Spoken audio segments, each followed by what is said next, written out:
सिद्धेभ्यः ओम नमः सिद्धेभ्यः। मंगलम भगवान वीरो मंगलम गौतमो गणी मंगलम कुंद कुंदाद्यो जैन धर्मोस्तु मंगलम। ये भक्तांबर जिसका नाम आदिनाथ स्तोत्र है। भक्तांबर नाम इसका क्यों पड़ा? क्योंकि पहला वर्ड भक्तांबर है। अधिकांशतः जितने भी संस्कृत के स्रोत हैं उनका पहला जो वर्ड होता है उसका नाम पड़ जाता है। जैसे कल्याण मंदिर में जब अपन पढ़ते हैं तो पहला शब्द ही कल्याण मंदिर है। एक ही भाव स्त्रोत में एक ही भावम गतिमया, तो पहला शब्द एक ही भाव है।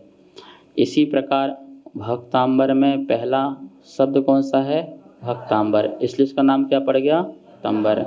वैसे इसका नाम मूल आदिनाथ स्तोत्र है। क्या है? इसमें भगवान आदिनाथ की स्तुति की। जैसे कल्याण मंदिर में कुमुद चंद्र आचार्य ने पारसनाथ की स्तुति की। किसकी की? पारसनाथ की। ऐसे ही इस स्तोत्र में स्तुति आदिनाथ भगवान की गई।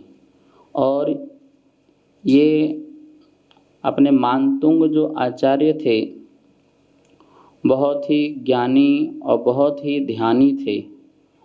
इनके लिए किसी कारणवश अनेक दरवाजे के अंदर ताले बंद करके कर दिया और फिर उन्होंने निष्काम रूप से भगवान की असीम भक्ति की, तो जिससे उसके प्रभाव से वह ताले टूटते गए।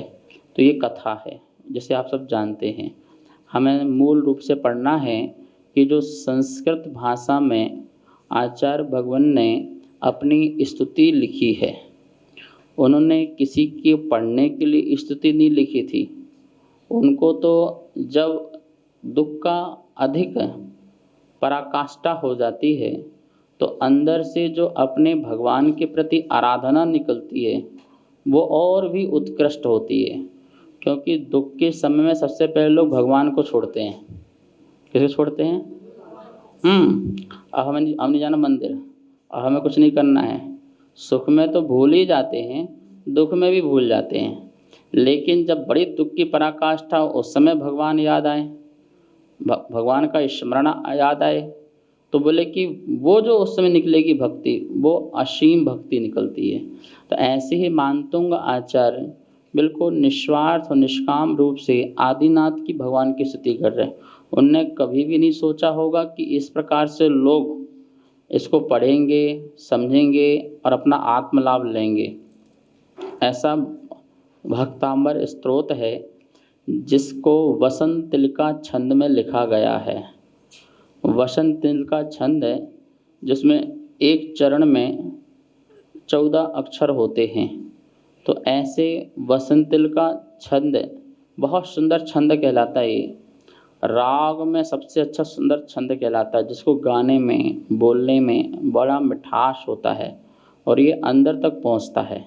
भक्तांबर नहीं बोलना, अंबर नहीं है, अंबर नहीं है। क्या है? हाँ, भक्त अमर। भक्ता, भक्ता बोलिए। अब देखिए मर प्रणत है लिखा है ना, प्रणत माउली, मौली है कि माउली है? बोलो ओ औ। तो यहाँ औ की मात्रा है कि ओ की मात्रा है? तो औ बोलोगे कि ओ बोलोगे?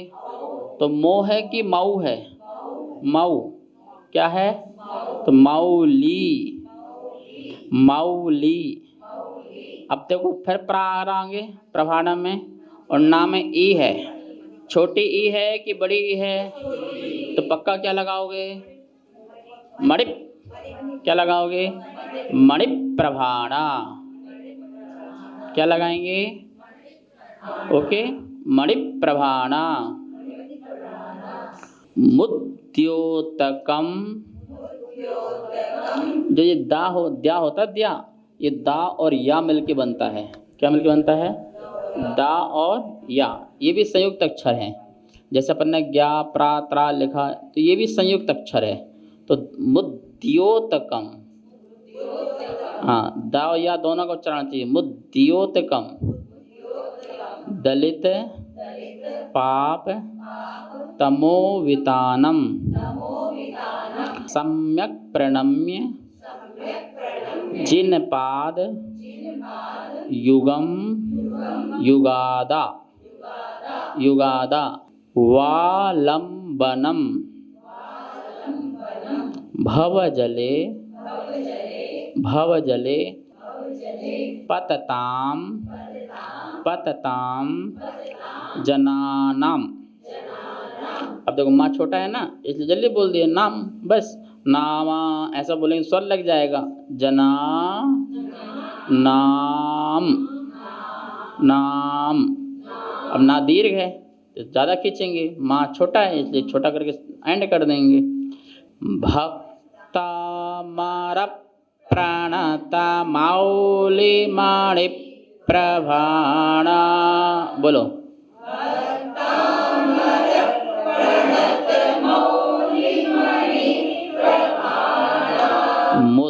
मुद्योतकम दलित पाप तमोवितानम,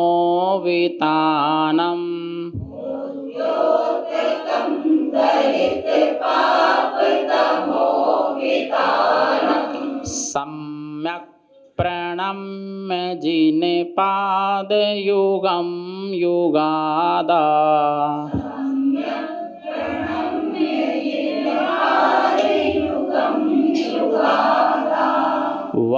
वालंबनम भवजले पतताम जनानाम।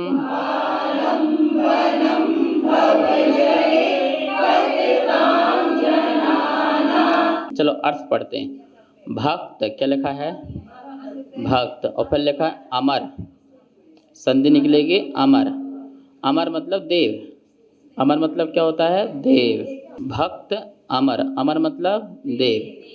देव भक्त, कौन से भक्त? देव भक्त। कौन से? जो देवता लोग हैं, स्वर्ग के देव आदि हैं, चार गति के में जो एक देव गति है वो देव। तो वो देव कैसे हैं? आपके भक्त हैं। क्या हैं? भक्त हैं। तो भक्त अमर मतलब भक्ति करने वाले अमर। भक्ति करने वाले, भक्त कौन? जो भक्ति करे। भक्त कौन होता है? बिना भक्ति वाला भक्त हो सकता है क्या? नहीं हो सकता। जो भक्ति करे वो भक्त। तो कौन भक्ति करने वाला यहाँ बता रहे हैं? अमर। अमर मतलब देव। अमर क्यों बोलते हैं उनको? क्योंकि उनकी जितनी आयु होती है वो आयु पूर्ण करके ही इनका मरण होता है। अपन जैसे लोग हैं, अपन तो अकाल मरण भी हो जाए, बीच में भी चले जाएं, ठीक है ना, लेकिन वो क्या होते हैं? अमर। इसलिए उनका नाम क्या है? अमर। जब तक आयु पूरी रहेगी पूरा भोगेंगे। तो भक्त और अमर, भक्ति करने वाले अमर देवताओं के प्रणत, प्रणत झुके हुए, प्रणत झुके हुए। अब वो देवता मुकुट पहना हुआ है। क्या पहना हुआ है? मुकुट पहना। मौली, मौली मतलब मुकुट, मणि मतलब रत्न। तो मुकुट में रत्न लगा हुआ है, मणि लगी हुई है। क्या लगी हुई है? वो देवता मुकुट पहने हुए, जैसे आप लोग मुकुट पहनते हैं ना, तो उसमें मणि होती है, रत्न होता है, तो वो मणि लगी हुई है, ठीक है। माउली उसके मुकुट के रत्न की। और प्रभा, प्रभा मतलब कांति, प्रभा मतलब कांति। तो बोले कि देखो प्रभा नाम क्या लिखेगा? नीचे का माँ ऊपर चले जाएगा। प्रभा नाम संधि निकालेंगे ना, प्रभा नाम, उससे निकलेगा उद्योतकम। क्या निकलेगा? उद्योत। उद्योत मतलब प्रकाश। उद्योत मतलब क्या होता है? प्रकाश। तो बोले कि भक्ति करने वाले जो देव हैं, देवताओं के झुके हुए, क्या झुके हुए? मौलिम, क्या झुके हुए? हाँ, झुके हुए मुकुट रत्न के प्रभानाम, प्रभा, प्रभा की कांति, प्रभानाम कांति के, कांति को बढ़ाने में, उद्योत प्रकाश करने वाले। आप कैसे हैं भगवान? आप उनके मुकुटों की कांति को बढ़ाने वाले हैं। क्या करने वाले हैं? उनकी कांति क्या है? वो तो आपके लिए झुक रहे हैं। क्या हो रहे हैं? आपको नमस्कार कर रहे हैं। तो आपके प्रभाव से वो उनके मुकुटों की कांति भी क्या हो रही है? बढ़ रही है। चमक आ रही है, मतलब उससे ज़्यादा चमकदार कौन हो गए? कौन? भगवान हो गए ना, कि उनकी कांति से क्या उनके मुकुट की मणि भी क्या हो रही है? चमक रही है। उद्योत, प्रकाश करने वाले, पहला विशेषण। ऐसा है कि हमको भगवान की भक्ति करना है तो कुछ विशेषण बताना पड़ेगा ना, आप कैसे हैं, आप कैसे हैं, आप ऐसे हैं, आप ऐसे हैं, तो आप उनको विशेषण बताएंगे, एडजेक्टिव बताना पड़ेगा ना, तो तभी तो उस की विशेषता पता चलेगी वस्तु की।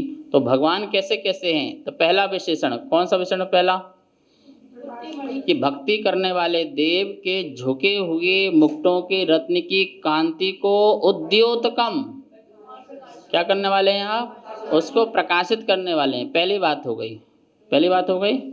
दूसरा, दलित पाप तमो, दलित नष्ट करना, दलित नष्ट करने वाले। क्या नष्ट करने वाले?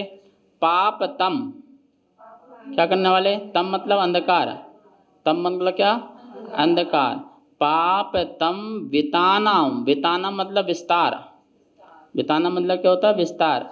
पाप रूपी अंधकार के विस्तार को दलित क्या करने वाले? पाप रूपी अंधकार के विस्तार को, उसके फैलाव को आप क्या करने वाले हैं? नष्ट करने वाले। कौन सा विशेषण हो गया ये? दूसरा। पहला विशेषण क्या था? भक्ति करने वाले देवताओं के झुके हुए मुकुटों की कांति को प्रकाशित करने वाले। ओके, तो भक्तामरव प्रणत मौलि मणि प्रभाणाम उद्योतकम, इतना हो गया पहला विशेषण। दूसरा विशेषण क्या हुआ? दलित पाप तमो वितानाम, आपने क्या किया? पाप रूपी तम के विस्तार को क्या कर दिया? नष्ट करने वाले हैं। ठीक है ना, ये दो विशेषण हो गए। फिर क्या लिखा है? सम्यक, सम्यक, सम्यक मतलब भली प्रकार से, अच्छी तरह से, अच्छी तरह से क्या करके? प्रणम्य, नमस्कार करके, क्या करके? अच्छी तरह से नमस्कार करके। किसको नमस्कार करके? जिन पाद युगम, किसको नमस्कार करके?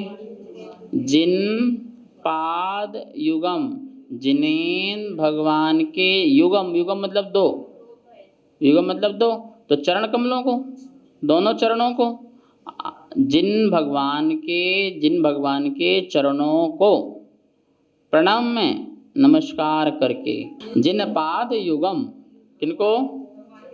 हाँ, जिनेन भगवान के चरण कमलों को।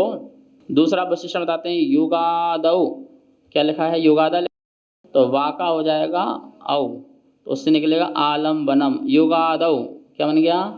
जो युग के आदि में हुए। कौन हुए? अब युग के आदि में हो गए तो पक्का चलेगा कौन से तीर्थंकर की बात कर रहे हैं। ठीक है ना, इस युग में प्रथम, आदि मतलब प्रथम, जो इस युग में प्रथम हुए, आदि में हुए, तो वो कौन हो गए? पहले तो अपने आप बिना बताए उनने अपने तीर्थंकर का नाम बता दिया कि हम किसकी स्तुति कर रहे हैं भैया, हम किसको नमस्कार कर रहे हैं, किन के चरणों को नमस्कार कर रहे हैं। युगादौ क्या निकला? जो युग के आदि में, अर्थात अर्थात प्रारंभ में प्रथम तीर्थंकर आदिनाथ किसकी स्तुति कर रहे हैं? हाँ, युग के आदि में हुए ऐसे। तीन विशेषण हो गए, युगादौ का तीसरा विशेषण हो गया।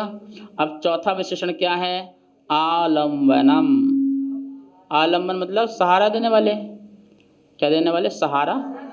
कोई गिर रहा हो तो सहारा। तो ये तो लिखा है भव जले, भव जले, भव जले मतलब क्या होता है? संसार रूपी समुद्र में, जल जले, भव जल संसार रूपी समुद्र में। भव संसार, भव एक भाव से दूसरे भाव, तीसरे भाव जन्म मरण होता नहीं होता है, तो बोले भव जले, जो भव जल में मतलब संसार रूपी संसार समुद्र में, पतताम गिरते हुए, पतताम गिरते हुए, संसार रूपी समुद्र में गिरते हुए। कौन? जनानाम, जन, जन मतलब लोग, और जनानाम कहाँ बनता है? षष्ठी के बहुवचन में, बाल का नाम, तो जनानाम, जन के जनानाम, तो लोगों की। ठीक है ना, तो प्राणियों को, लोगों को, प्राणियों को, तो जो प्राणियों को, कौन से प्राणियों को? पतताम, तो कौन से? तो आप गिरे हो कि नहीं गिरे हो? संसार में ऐसा कौन सा प्राणी जो गिरा नहीं है? हम कहाँ गिरे महाराज, हम तो बैठे हुए अरे अपन चारों गति में भ्रमण कर रहे हैं तो गिरे तो हुए हैं। ये चारों गति संसार का समुद्र है जिसको पार करना बड़ा दुर्लभ है, तो हम गिरे हुए हैं, पड़े हुए हैं। तो उससे निकालें। किससे निकाल लें? जो उस दुख के सागर से निकाल लें, उन कष्टों के सागर से निकाल लें। वो ऐसे पतताम गिरे हुए लोगों को, कहाँ गिरे हुए? ऐसे हिंदी नहीं बोलना, भव जले। मैं पूछूं तो आपको संस्कृत बोलने का है। कहाँ पड़े? कौन गिरा? जननाम। लोग कैसे गिरे? कैसे गिरे लोग? पतताम। क्या ना मिलने से? आलम्बनम। आलम नहीं मिलने से ना, तो इसलिए आप कैसे हैं? आलम्बनम। क्या हैं? आलम्बन हैं, सहारा देने वाले हैं। चिंता मत करो, घबराओ मत, हम तुम्हारे साथ हैं, तुम्हारे दुख से निकाल लेंगे, पार कर लेंगे। बस तुम हमको फॉलो करो, तुम हमारी बात मानो, ऐसे ऐसे चलो, बस तुम पार हो जाओगे। ठीक है ना? तो कितने विशेषण हो गए? पहला विशेषण क्या था? क्या विशेषण है? अरे संस्कृत बोलो। मर प्रणत मौलि मणि प्रवाणाम उद्योतिकम, पहला विशेषण हो गया। दूसरा वितानम। तीसरा ना युगादौ, कैसे हैं आप? युग के याग। चौथा आलम्बनम भव जले पतताम। ओहो, आप ऐसे हैं, इसलिए हम सम्यक प्रकार से, इसलिए हम सम्यक प्रणम्य, इसलिए हम सम्यक प्रकार से, भली प्रकार से जिन पाद युगम, आपके दोनों चरण कमलों को प्रणम्य क्या करते हैं? नमस्कार करते हैं। बात समझ में आ गई ना? हम ऐसे नमस्कार नहीं करते, कुछ कंडीशन अप्लाई है, कुछ कंडीशन होना चाहिए, कुछ तो होना चाहिए आपके अंदर, तभी तो हमने देखा आप ऐसे हो, आप ऐसे हो। अरे वो देवों का, वो बोलते बहुत चमकदार, कुछ नहीं है, उनकी कांति बढ़ाने वाले आप। और जो पाप में, जो अंधकार में हैं, उनको दूर करने वाले भी आप। ठीक है? गिरने वाले जो जीव हैं उनके लिए भी आप, और इस युग में प्रथम हुए हैं, इसलिए हम सबके लिए आप। ऐसे जिन्हें भगवान के चरण कमलों को सम्यक प्रकार से हम प्रणाम करते हैं, नमस्कार करते हैं। और समझ आ गया? जावाणी के ज्ञान ते सूझे लोकालोक, सोवाणी मस्तक नमो